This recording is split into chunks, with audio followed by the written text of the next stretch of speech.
Chapitre 9. La livrée de Gargantua. Ses couleurs.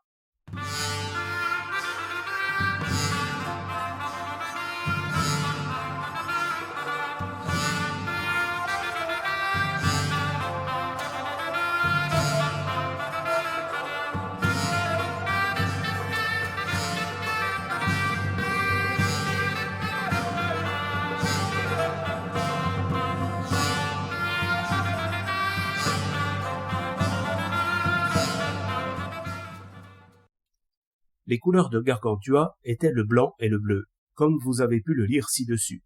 Et son père, par ce choix, voulait donner à entendre que son fils lui apporterait une joie céleste.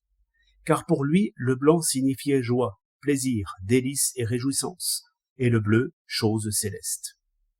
Je me doute bien qu'en lisant ces mots, vous vous moquez du vieux buveur et jugez cette interprétation des couleurs trop grossière et impropre. Vous dites que le blanc signifie foi et le bleu fermeté.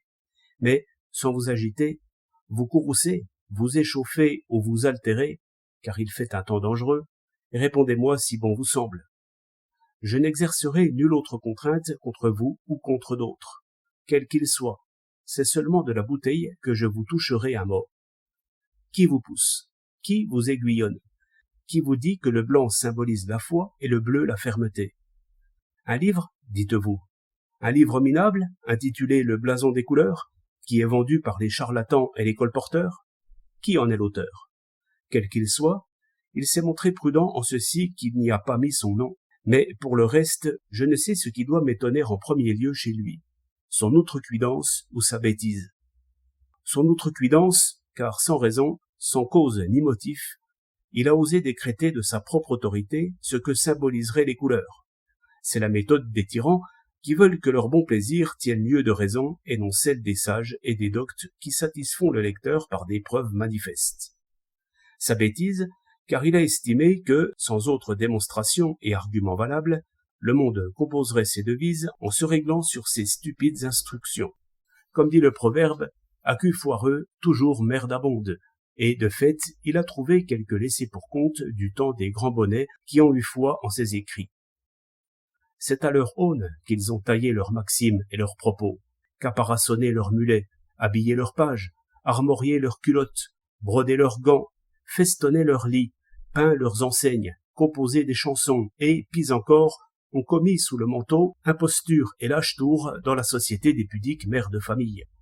C'est dans de telles ténèbres qu'il faut classer ces matuvus de cour, ces inventeurs d'équivoques qui, pour symboliser l'espoir, font peindre sur leurs armoiries une sphère, des peines d'oiseaux pour peine, de l'encolie pour mélancolie, une lune à deux cornes pour vivre en croissant, un banc rompu pour banqueroute, non, et un hallecret pour non durabit, un lit sans ciel pour licencié.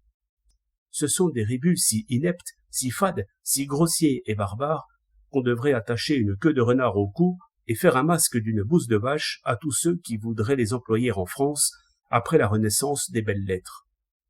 Pour les mêmes raisons, si je dois appeler cela des raisons plutôt que des rêveries, je ferai peindre un panier pour signifier qu'on me fait peiner, un pot de moutarde pour dire que c'est à mon cœur que moult tarde, un pot à pisser pour un official, le fond de mes culottes pour un vaisseau de paix, ma braguette pour le bâtonnier, un étron de chien pour le tronc de séant, où niche l'amour de mamie.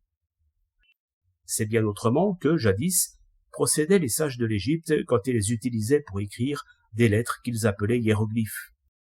Nul ne pouvait les comprendre s'il ne connaissait les vertus, les propriétés et la nature des choses qu'elles désignaient. Mais pourvu qu'on eût ces connaissances, on pouvait les comprendre. Horus Apollon a composé en grec 2 livres à ce propos, et Polyphile en a fait une plus ample présentation dans le Songe d'amour. En France, vous en avez un petit exemple dans la devise de Monsieur l'Amiral, devise qui fut d'abord celle d'Auguste. Mais mon esquif ne fera pas voile plus loin entre ces gouffres et ces passages peu engageants. Je retourne faire escale au port dont je suis sorti. J'ai bon espoir d'en parler plus longtemps un de ces jours et de montrer, en m'appuyant tant sur des raisonnements philosophiques que sur des autorités agréées et approuvées de toute antiquité, combien de couleurs la nature comporte, quelles elles sont et ce que chacune peut symboliser. Cela pourvu que Dieu me sauve le moule du bonnet, c'est-à-dire le pot au vin, comme disait ma mère grand.